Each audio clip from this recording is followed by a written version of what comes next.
important, probably the most important in your lifetime election this November. We really need to get geared up for it, but I can't stress how important this election is in November. A year ago today, the Speaker of the New Jersey Assembly appeared before our convention. And at that time, he voiced his concerns about funding the pension, but vowed to stand with us every step of the way in our fight. He has consistently been the champion for public sector workers in our state in terms of legislation. Cheryl did come up to me and she said to me, how can we help you? Because a lot of people that have stood up like you have, they have had a problem. And then suddenly they're no longer there. So there's been trying to see a move, maybe to even oust me as I read about it. The thing is, I've got a coalition. I'm a consensus builder. I have my caucus behind me, and we have a bill that we're going to pass. It's an alternative. And for me, it's not about one individual or the powerful, the banks. It's about the people's voices that that are not heard. And we're here to represent them. As I can stand here before you, I am going to make sure I have your back to make sure you get what you deserve and that you'll be treated fairly.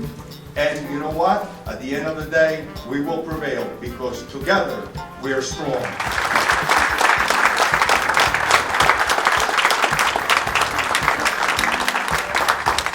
But when I started off, I said to you I had a special day I wanted to talk about. The special day was April 12th, the day of the rally in Atlantic City, when I could look around and see every council be a part of this rally in New Jersey, and also the affiliate local council 1199J, Sue Cleary, the president, be a part of something so beautiful. We're under attack because our members vote. We're under attack because we fund elections, support the candidates that support us. You're the leaders of a powerful union. What makes it powerful is the people behind you. They have to know what's going on. You have an obligation to educate them and lead them. John was first elected to the New Jersey General Assembly in 1995. Although he's been overwhelmingly re-elected 10 times by the voters in the 19th Legislative District, he's never forgotten where he came from and the countless people who helped him get there. Now John is working to reform the Port Authority as well as state government to make it more accountable and transparent to protect New Jersey's taxpayers.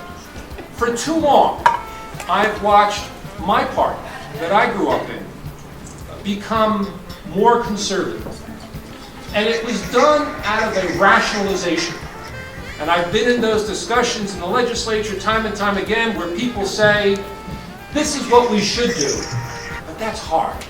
So let's do this, and that's easier. How are we going to get those folks to support us? Because they won't see the value in our progressive ideas. They won't see the benefit in us helping working men and women. So let's water down our philosophy. Let's make it a little more conservative, a little less progressive. And over the past 20 years, I've seen the Democratic Party become, at times, indistinguishable from the Republican Party. But when you look at the problems we have today, it has to do with a governor who has unilateral, too much power, almost dictatorial power. And so what I ask you to consider as you move through this year and you go into next year is how will we right the ship of New Jersey? And I think that if we work together to make sure that we ask the tough questions and we support the right candidates, we can make New Jersey a place that we'll be proud of and happy to call home for a long time to come. Because without you messaging your fellow members, without you talking to your neighbors and your coworkers about the types of campaigns, one of which I'm about to speak upon, then the folks sitting up here in the leadership of your union and the elected officials aren't going to be successful. Our research shows that this is ours to lose. If we do our jobs, we are going to win this.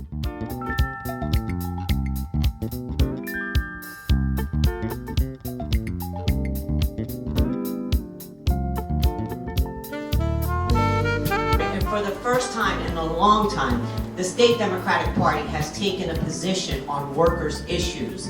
It is truly the Democratic Party standing up. The other day when they were trying to privatize those employees in Atlantic City, our chairman stood up and said, no, you have to protect workers' rights. And this is why it's important, brothers and sisters, that we as labor folk get ourselves involved. Involve yourself on your county levels, on your city levels, and everything, because our voices are needed, because when we're absent, this is what happens. Unions have always been one of the great equalizers in our society and one of the main gateways through which so many of us have entered the middle class.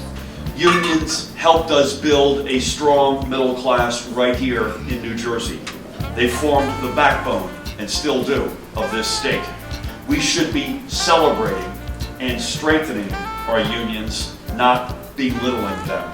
We need to get back to what we used to do really well in the state, and that is invest in our assets, invest in our people, invest in the things that make them stronger.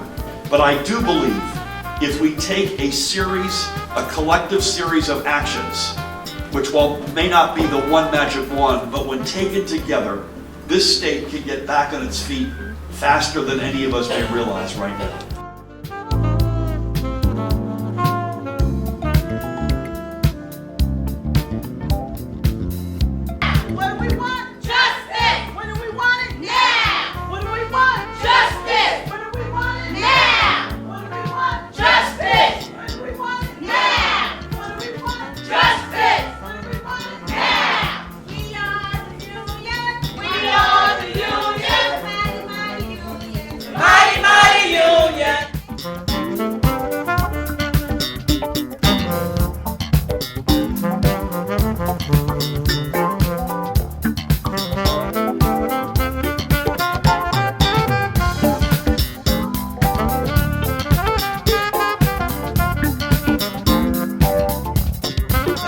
A union, AFSCME has a lot on its plate. We want to fight to preserve our pension. We want to preserve collective bargaining and take care of Atlantic City. We want to look forward to the November presidential election. And then after that is all over with, we want to look to the 2017 gubernatorial election. Yes. That's a lot. That's a lot. So that is what AFSCME brings to the table for its locals. That idea of advocacy, that idea of solidarity, that idea of standing up together. I want to know who's got the power? We got the power. Who's got the power? We got the power. What kind of power? Union power. What kind of power? Union power.